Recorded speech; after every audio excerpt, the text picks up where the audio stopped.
Ay, alam ko yan. Kasi biglang, napagano'n ako sa kanya. Eh, ako, hindi ko nakita. Wala akong nakita. Napagano'n ako.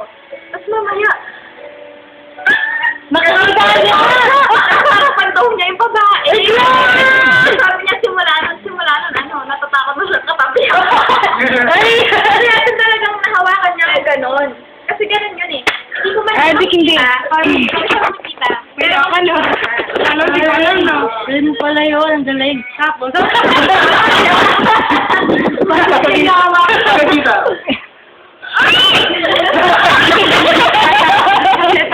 Wala pala ako.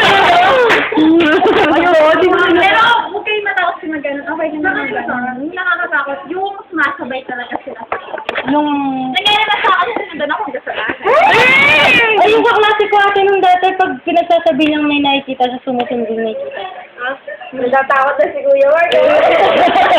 Okay, ganun. Ayun na, wakit ka na. Bakit sabi, wag mo ako. Ay, wag naman. Gas na lang. Kuya Mark, ah. Ganun kaya. Kasi, nakakita ko, ano siya, parang ako, naging system. Ano na talaga, tapos may malalim dito. Eh, nung ano na, tapos ano, sabi ko, sige sa bahay na lang. Tapos hindi pumunta sila sa bahay. Nagulat ako. Parang ano, sabi ko, bakit kapatid mo ba yun? Tinuturo pa mong ganyan eh.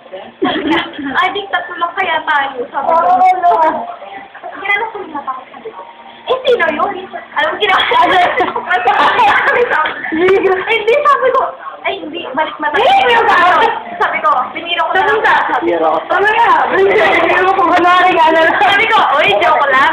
Inusin ko lang yung mga kalat. Totoo yun. Hindi sila matakot ko talaga. Tapos, pinagpapasukan nila ako. Tapos, nung patigay na nila, naiwan pa naman sa amin yung... Ay! Sumama siya sa amin. Sumama siya sa amin. Naiwan pa siya sa bahay. Nagpa... Ah! Yan niya yung classmate ko na.